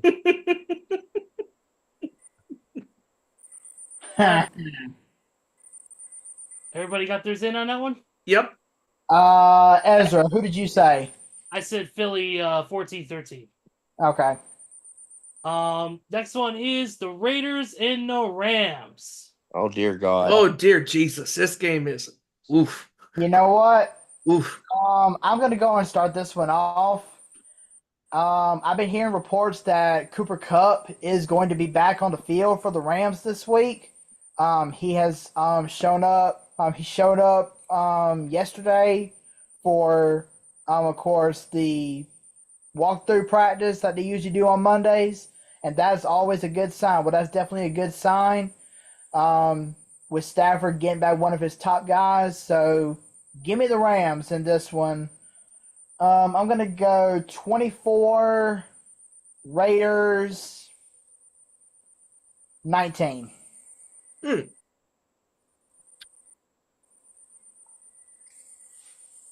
Yeah, Rams 16, Raiders 14. Next. Yeah, I'm on the same as Hijacker. Give me the Rams in a snooze fest, 14-12 over You the know Raiders. what? I'm feeling odd. Give me the Rams 18-16. Very similar score, Steven. I have it 18-14. Rams. All right. And before we say this next game, I've got to say one thing. This had better be a clean sweep. If not, I'm going to wrangle somebody by their neck. Oh, because this game is the game of the week, and that is the Carolina Panthers taking on the Washington Commanders. Game of the week, my ass. Game of the week in regards to Jaden Daniels blowing up that Carolina defense? Sure, absolutely. Sure. Give me my Commanders. This is going to be their chance to rebound after that tough loss against Baltimore. And that defense, yeah, we've lost Jonathan Allen for the season because of a torn pec, but you know what they say, next man up. And for a defensive-minded coach like Dan Quinn, you know he's going to have somebody to ready to step up and take Jonathan Allen's place. Give me my Commanders in this one. I'm going to go 38-17. Give me the Commanders 34-13. Give me the Commanders in this one. Give me the Commanders in this one, 33-7. Yeah, give me Washington 25-9. Since we're all picking a clean sweep, Carolina has a chance to do the funniest thing ever. But nah, give me the Capitals 24-10. funny. I thought you were gonna call us the Daniels again. No, the Capitals. Oh, all right. This next one, Ezra. Yeah. Gosh. Yes, this is going to be a hell of a matchup here at 4:25 Eastern. The Kansas City Chiefs versus the San Francisco 49ers. Hot damn! Super Bowl. At Levi Stadium. Yeah, Kansas City 24, Santa Clara 21. Ooh. Yeah, I'm rolling with the same thing. But here, I'm calling it again. Kansas City 26 or 27, San Francisco 26, game-winning field goal. The reason why?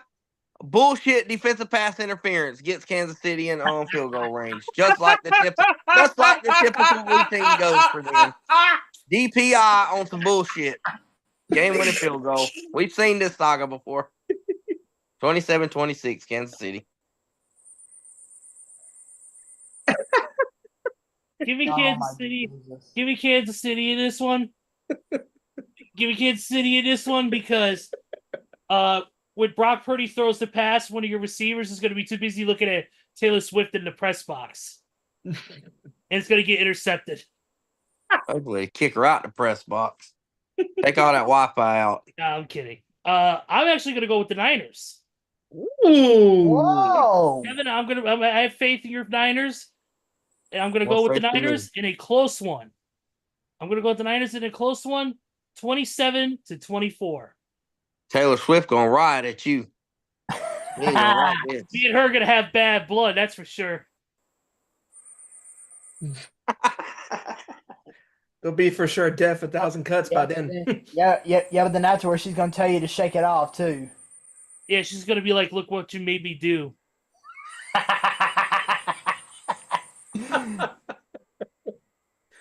Okay, let's move on before we get too far into the weeds on this.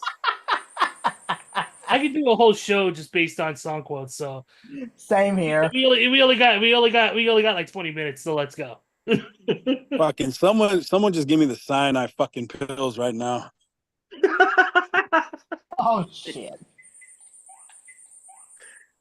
You know Oh man. Man, I don't feel good about it. I really don't. And I really hate to see the Chiefs stay undefeated. And I really had to go against my second favorite team, which of course is Kevin's Niners. But I gotta roll with the Chiefs. It's not gonna be pretty. As a matter of fact, Patrick Mahomes game-winning touchdown because of a fucking defensive pass interference. 28-26. You know what? Give me San Francisco. Give me San Francisco. I got San Francisco winning on a game-sealing interception. 28-24. With no flag call, have you lost your mind? Anytime they kick off Mahomes, the flag comes out.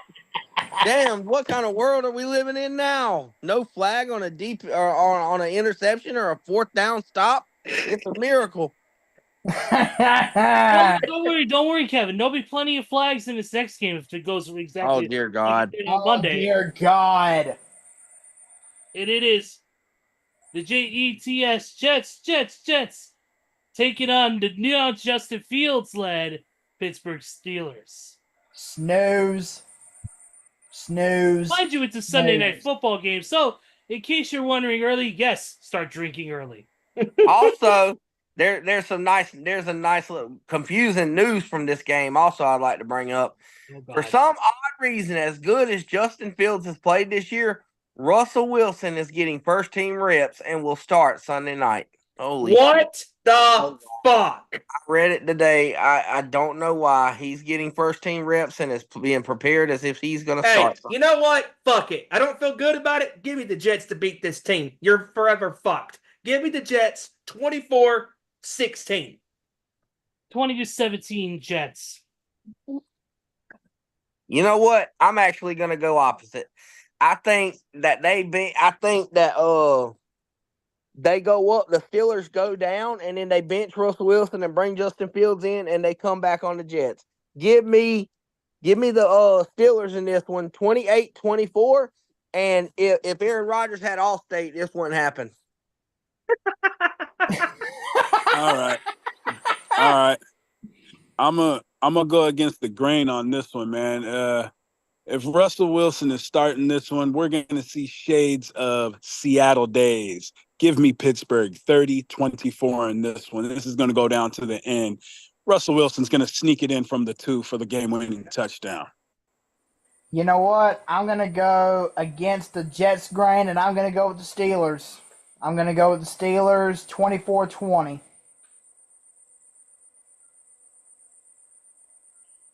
All right. All right, here we go. All right, this first game on Monday night is going to be good. Oh yeah, it's going to be the Baltimore Ravens going to Tampa Bay to take on the Bucks. Give me the Ravens outright. It's got, well, I wouldn't say outright, but it's going to be a good game. But Lamar Jackson, after, of course, his performance on Sunday, is now 22-1 against the NFC in his career. That's a great stat. Guess who was it? Guess who the one loss was though too? Let me guess, San Francisco? No. Danny Dimes, baby. Oh, God. I forgot about that. Danny Dimes. But anyway, yeah, Lamar's 22-1 against the NFC. After Monday, it's going to be 23-1. Give me the Ravens 34-20 over the Bucks. Very similar score, Joey. Mine is 31-20. Yeah, give me Baltimore to roll on Tampa. They'll squeak by them. Give me Baltimore 30-22. Oh, look at that score. Yeah, no, go ahead. Go ahead, Kevin. Go ahead. I got a little close one here, but I think Lamar and Derrick Henry's too much. Give me the Ravens over the Bucks 30-27. Okay.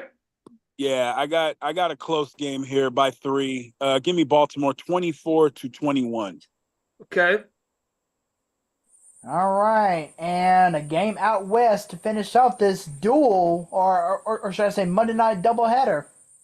Yep, it is going to be the Chargers heading to the desert to take on the Cardinals. Give me the Chargers on a game-winning field goal, 19-16. Especially since the fact that Marvin Harrison Jr. more than likely is going to be out because of him suffering a concussion last week. Give me the Bolts to beat the Cardinals 27-16.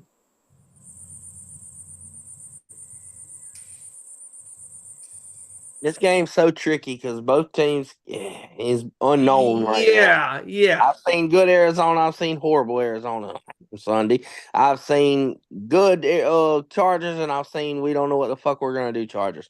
I'm going to go with Arizona because Kyler Murray runs like a little toddler.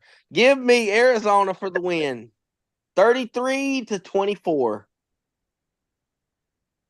Oh, wow, you're actually picking the Cardinals? Yes. All right. Kyler runs like a toddler, so I think toddler for the win.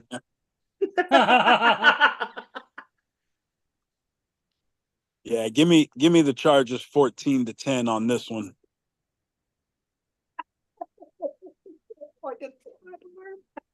Yeah, give me the Chargers. Give me Chargers 26-23.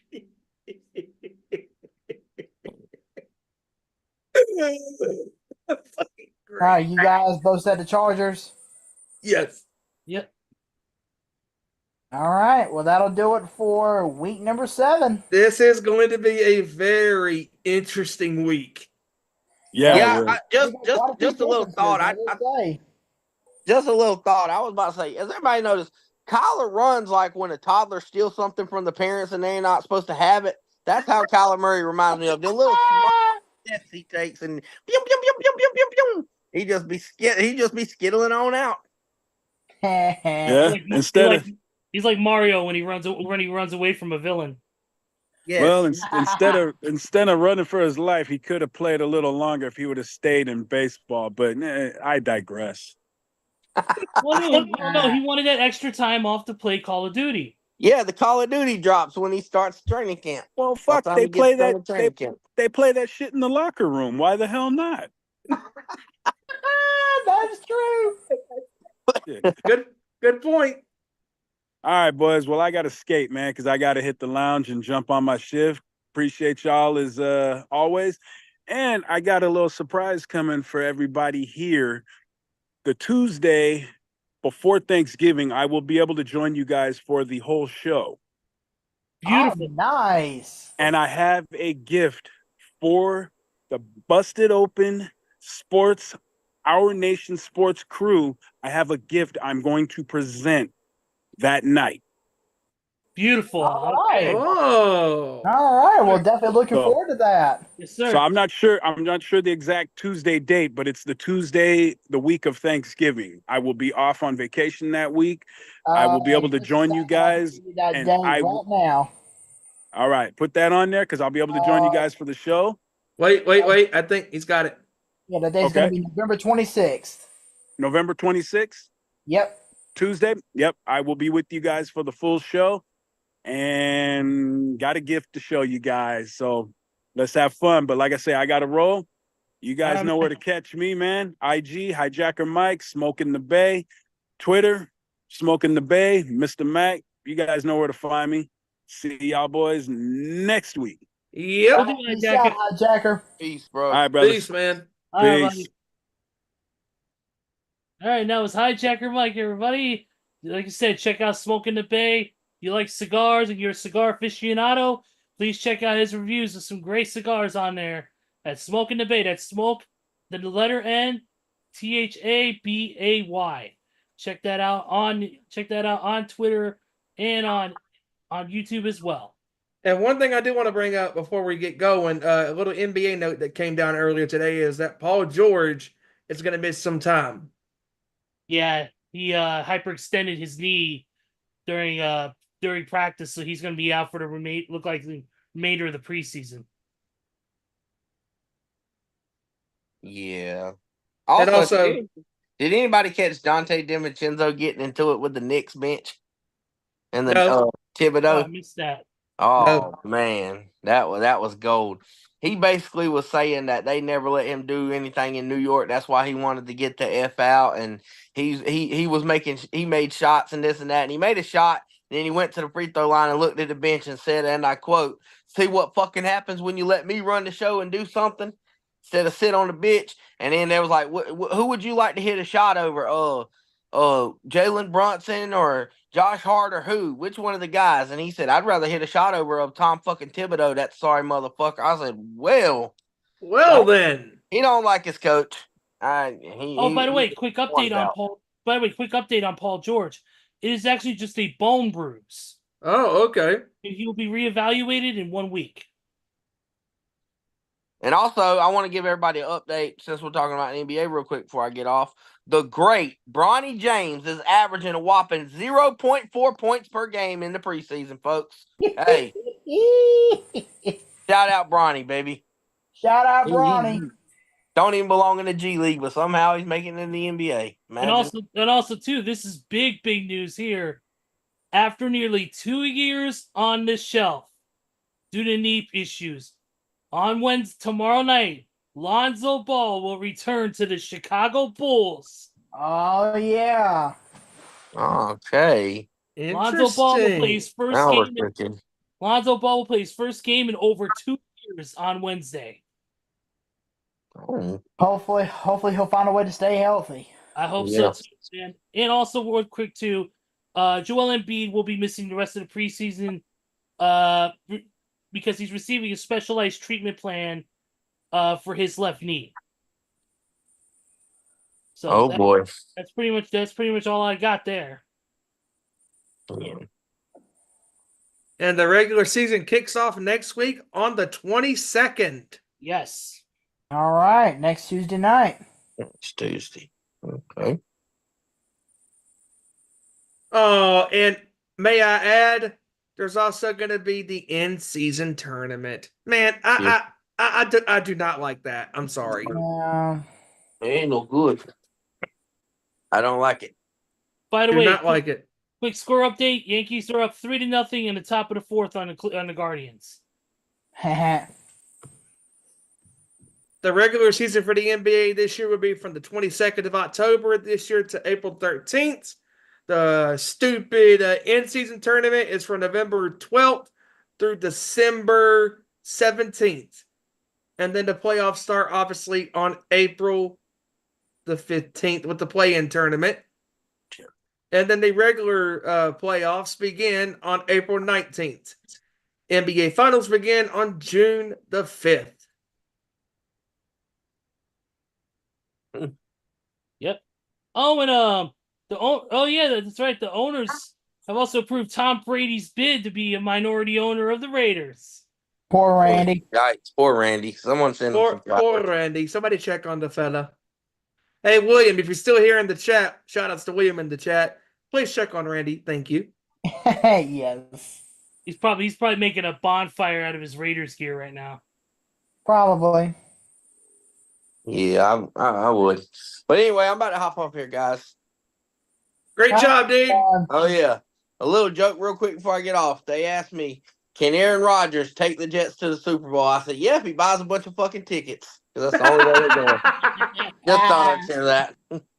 But anyway, it was good. It was a good show, guys. I'll see y'all next week. Yes, sir. Right, peace out, bro. Peace.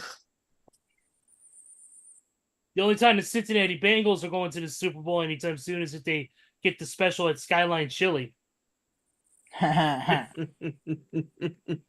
I don't have anything else. Do you guys have anything else in the world of sports today? I think I'm good. I think I'm good. All right. Final thoughts. Joey, you're up. Great show with you guys. It was great having the five-headed monster back, even if it was just for the NFL pick segment, of course, which is always a fun time. But ain't really got a whole lot to say other than the fact that enjoy the sports, whether it's football, whether it's baseball, whether it's hockey, which, by the way, hockey's back in case y'all been living under a rock. And, of course, like Steven just said, basketball will be coming back next week. So, yeah, just enjoy the sports wherever you are. And also, if you're here in the South, stay warm because it's going to be pretty cold here over the next few days. But, yeah, that's pretty much it. And with that being said, I'm going to go and get off here because my laptop is about to die on me. All right, Joey. Peace out, Jeff. All right, great job, dude. Yep. See y'all next week. We'll do, Joey. All right, Steven, you're up. Yep, great show with you guys. Thank you to everybody being here tonight. Shout outs to William in the chat for being here tonight. And hope you're doing well there, good sir. And hope to see you back in the chat next week. And great show with you fine gentlemen today. What a hell of a birthday weekend it was for myself. And enjoyed the wrestling, enjoyed the concerts I was at over the last couple of days. And you can follow us on the Sports Show on Twitter at Owen_Sports Show, Facebook.com/Nation Sports Show, and where we are live on most Tuesdays at 7 p.m. Eastern, 6 Central, 4 p.m. Pacific at YouTube.com/Nation Sports Show. Be sure to like, share, subscribe, all of that good stuff with your family and your friends that love the world of sports. And also, if you are a fan of professional wrestling, you can catch the Nation's Corner at 7 p.m. Eastern, 6 Central, 4 p.m. Pacific at youtube.com/The Nation's Corner. Also follow them on their other social media platforms on the Instagram at The Nation's Corner, Facebook at Nation's Corner, and Twitter at Nation's Corner. With that being said, as I wrap this up, my friend. Will do. Thank you, everybody, for joining us. Thank you to everybody here on the show. Thank you to everybody watching us live or on demand. Don't forget to follow us on our individual social medias. Follow us, of course, on the Sports Show channel, 2C Cosplay, Nation's Corner, all that good stuff. Like I said, we send our best wishes to Jakey Lee on his recovery from the shooting, and also send our condolences to family, friends, and colleagues of the late former COO of Ring of Honor, Joe Koff, as well. But we hope you guys enjoy the sports tonight. Of course, keep an eye on it. We'll be keeping an eye on the ALCS and the NLCS, and we'll have hopefully more to report. next Tuesday as well. And of course, our prediction battle continues next week with Week 8. So for Kevin Rory, for Randy Garn, for Stephen Wyand, for Joey Thornton, and for the entire Sports Show Nation, I am Mr. Vickery, and we will see you right here next week with another great edition of our Nation Sports Show. Take care, everybody. Have a great weekend, and we will see you all next time. Peace out, and have a great week. Turn me up.